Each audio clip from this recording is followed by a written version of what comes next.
We're given this problem right here. 4v to the third power minus 12v squared minus 5v plus 15, and we need to factor this completely. The first two numbers here, I can see that a 4v squared goes into both of them. So if I pull that out, that's a v, let's do that, 4v squared here, I pull that out of both of them, what are we left with? Well, v in the first part minus, well, just a 3. The second part here, again, I like to write these sometimes as a plus and negative when I'm doing these. So plus, what goes into both of these? Negative 5v and 15, that's a negative 5. If we pull out a negative 5, we're left with a v, and this becomes a minus 3.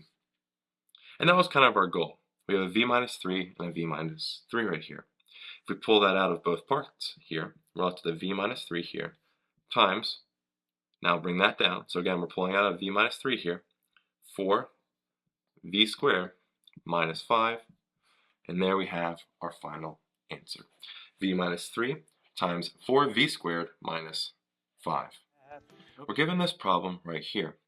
49x to the third power minus 35x squared plus 56x minus 40, and we want to factor this completely.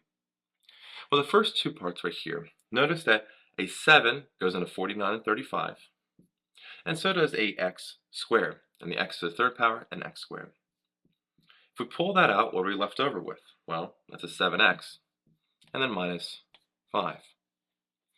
We're going to do the same thing with the second two numbers here, 56 and 40. Well, 8 goes into both of those. We're left with now 7x minus 5. Notice these are written twice, 7x minus 5.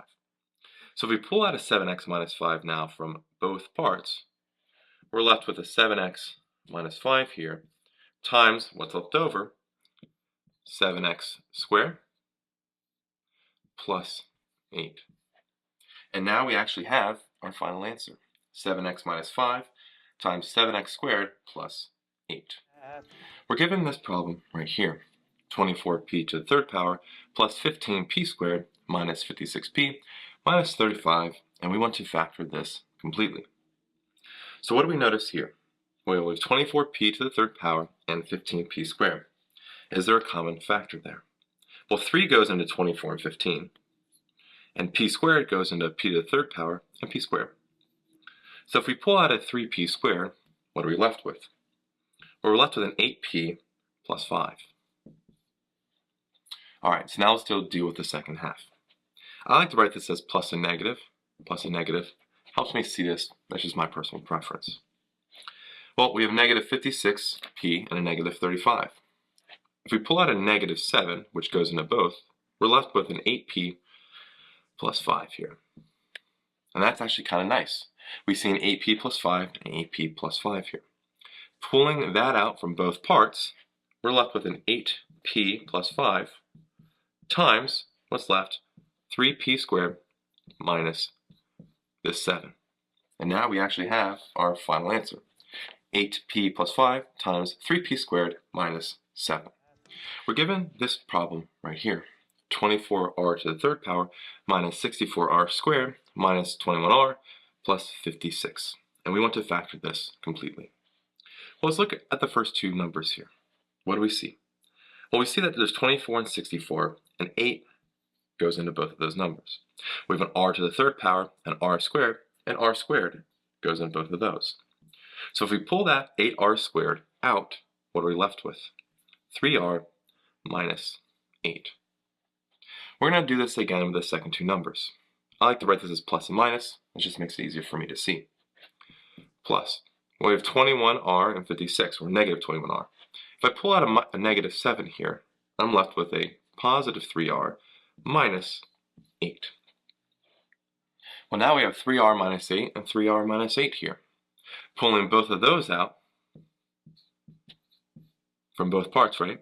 We're left with this 8r squared minus that 7. And now we actually have our final answer, 3r minus 8 times 8r squared minus 7. We're given this problem right here, 56xw plus 49xk squared minus 24yw minus 21yk squared, and we want to factor this completely. Well, I like my first parts right here, 56 and 49, xw and xk squared. What's a common factor in both of these numbers? Well, 7 goes into the 256, or into 56 and 49, and an x goes into both of their parts. If we pull that out, we're left with an 8w plus a 7k squared. So now we're going to deal with the second part. Again, I like to write this as plus and negative. That's my preference. Well, we see our two numbers, and negative 3 goes into both of them. Y is also in both of these. If we pull out a minus 3y, what are we left with? A positive 8w plus a 7k squared. Well, that should look familiar. That's the same thing that's written here.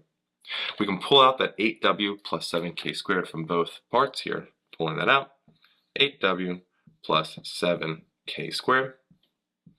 The second part here is 7x minus 3y.